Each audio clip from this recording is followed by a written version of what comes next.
All right, guys, it is Sunday night. Got a lot of stuff done. This back half is ready to be sprayed. It's all wet sanded and ready. I started masking it off. I'm going to do a little bit more before I go to bed tonight, but I haven't checked the weather yet, so if it's raining tomorrow, I'm not going to paint. I don't have anything going on tomorrow, and that was the main reason, is I wanted to try to paint this.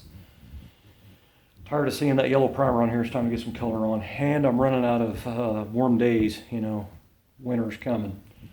So I would rather go ahead and try to just focus on paint.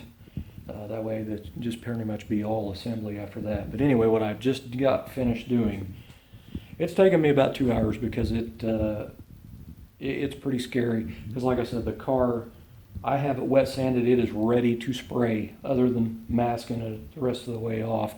But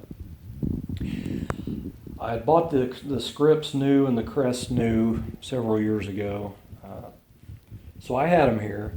And then I've decided, like a couple of years ago, that I'm not going to put them on. You know, I don't really want them on there. It'll look better without them. And then I see pictures or videos or something of the hardtop 55 and those scripts and crests are on there. It's like, damn, I got to have those on there.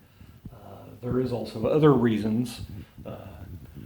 I don't want to say anything. Anyway, that is the script I took to the tattoo shop and had this put on my arm. So they guess they kind of had to be on there. But man, I tell you, it was scary because this thing's ready and I'm sitting there drilling into that. So I made sure I had brand new drill bits. And now luckily, and I forgot I did it, but I actually found it yesterday. I had a piece of poster board that I had used on my original quarter before I cut it off.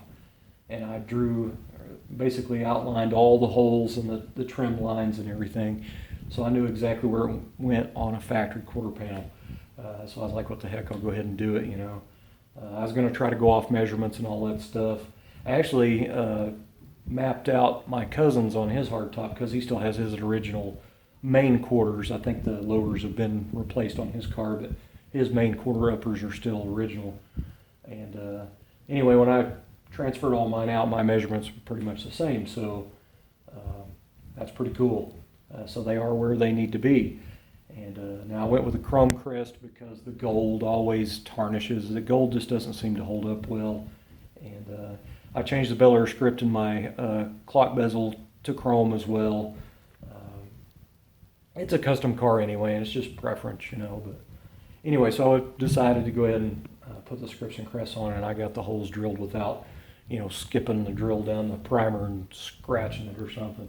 But what I did do was, you know, when you're drilling a hole, that drill bit, when it finally goes through, it wants to, you know, you want to fall into it.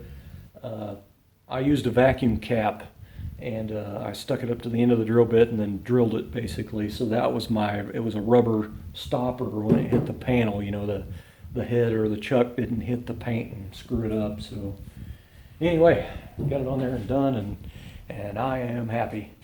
That's pretty cool. So anyway, I've got it, some of it masked off. I still got more to go, obviously, but I ended up earlier, I reopened up my holes for my Undertale IV8 emblems because there was a buildup of primer and fillers in there. And so I got that all finished. Can't get that off my finger. So anyway, as you can see, look at all the bugs on the roof now. Anyway, now over here, the other side of the chassis, I built these today. That is a 2x4 frame, and I have a stud in the middle for some more support. But there is a box fan in each one, and I stapled cardboard to it. And those basically, I will set them underneath my garage door end to end, and basically set the garage door right down on top of them. I put a new rubber seal on the bottom of my garage door finally today, so now it'll be sealed pretty good, even, you know, for having the door open and the air conditioner from the house blowing in here with a fan in the hallway blowing out here. It gets real nice out here now that summer's over, you know what I mean. Anyway, so I did that, and also if you'll see the hinges on the one at the back, you won't be able to see it, but that's actually it's a half rod door instead of a doggy door, because I got to have a way to escape out of here. The only way in my garage is the garage door, and there's no windows or nothing. So the way out of here is the door to the laundry room, and my wife has asthma, so what I do every time I paint a car a primer, I go into the house, close the door, the laundry room door there, and I use the wide 2-inch or 2.5-inch, I can't remember what it is, blue painter's tape, and I go all the way around the perimeter of the door. And it basically seals it off, keeps the smell from getting in the house. So I can't go through that door after I put my first coat on. I got to get out of here. So I've always had cardboard up there with one box fan, and the box fan it did okay. But now I have two, so it should really pull the paint fumes and the overspray out. But another thing that I did that I haven't done yet. Now I got these at Lowe's today. These are just some pretty thin filters, and this was a 2-pack, and they're 20 inches by 20 by 1, $5 for a pair, and it's kind of cool. They fit over them 20-inch box fans, and when you turn that fan on, you can set this up there and it'll suck it to it, so I don't have to build any fancy thing to hold them. I'll probably put some yellow masking tape on a couple of spots on it and tape them to that just for security, but I don't really need to because it sucks it up there, But anyway, these will collect all the overspray, or the majority of it, and it won't get out there and get on my truck or, the carport, or maybe a neighbor's car or something. But anyway, so I did a test run of it today, and it's pretty awesome. So the chassis, I haven't really done anything else to it. I've had other stuff going on, starting up my business and all that. I did get my LLC going through LegalZoom. Carburetor's just sitting on there. The distributor is just sitting in there. It doesn't even have a shaft. This is just for mock-up, basically keeping the dirt out. And same thing with that oil pressure switch. It's just basically to keep when I primed my engine oiling system, I had to plug that so it didn't blow oil to the ceiling. So I just used that and stuck it down in there. So I went from a Holley 670 Street Avenger that I bought new for this car when I first got it. That was what I had for mock-up, and I built this TV cable bracket myself. And when I changed to the Demon, the Holley has a pocket in the base plate, and the Demon doesn't. So I had to figure something out, so I welded a little tab on the end of that, drilled a hole in it, and then I drilled and tapped the base plate for a 632. I didn't drill it all the way through. It's about 3/4 of the way probably. So now it has 2 points of lockdown, and it won't be flopping back and forth.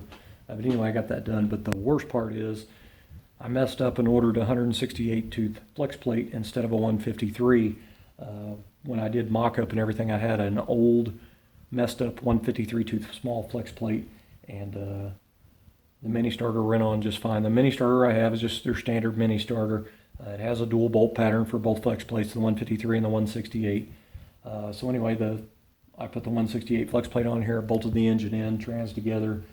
I go to put the mini starter on the other day, and it's touching the header. So I've got to bust all this back apart and change the flex plate out. I already got the flex plate, it's here. It just kind of sucks that I got to do that. But I did get the headers on. I have the spark plugs in. I was actually going to use that distributor and cap and stuff and just mock up. I've got the cut to fit plug wires, but I'm going to wait until the body's on and get my accelerator linkage all installed, and that way I know it's for sure going to clear the plug wires. I got my freeze plug covers in. I got my pulleys on. I got the alternator bracket on. I'm really glad I masked off that aluminum on the inside of that. That looks really trick on there with that satin black. None of the fuel lines are tight yet, but anyway, it's coming along.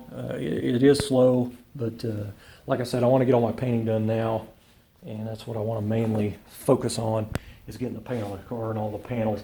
All the doors, the hood, the fenders, the deck lid, all the exterior was all blocked and final primed at the same time, because I blocked all down the whole side of the car together so it all matches. And so now the only thing left on those panels is the inside stuff, like the inside door jamb of the door. The underneath the deck lid, I actually welded up tons of holes, welded sheet metal in there, those things have a million holes underneath the bottom of a deck lid on a Tri-5. But anyway, I welded plugs and all that stuff. And so anyway, I still need finish work under the trunk. I still need to finish the door jambs and the backside of the fenders and all that stuff and get all that ready. Then it's all ready to paint. But as far as the exterior, it is in final prime and it's ready to be wet sanded and shot. So I'm actually really close. So if I get the body shot tomorrow, which I hope it doesn't rain. Golly, I hope it doesn't rain. So if it doesn't rain, maybe next weekend I'll shoot for getting the dash painted. And I just mainly want to get everything on the body shell painted, and that way it's ready to transfer to the chassis, because I don't want to have to mask off the chassis to paint something on the body. I don't want to take a chance at overspray lurking underneath and getting on my chassis with all that work I put into it. But anyway, guys, that's pretty much it. That's a rundown that gets you up to speed on the 55 project. I will say something about the 80 Regal project. If you watched my video I posted the other day, I actually drove that car a couple of times the last couple of days. I actually drove it to the gas station, put gas in it, drove it way out, and I may or may not have power braked it. Car runs pretty good. The guy, I guess he's still trying to get the money together to come and buy it. But it's one of them deals I don't really care if he buys it or not. I do like the car, and I'll get to it later, but this is my main focus because I want to have this at Starbird's in February.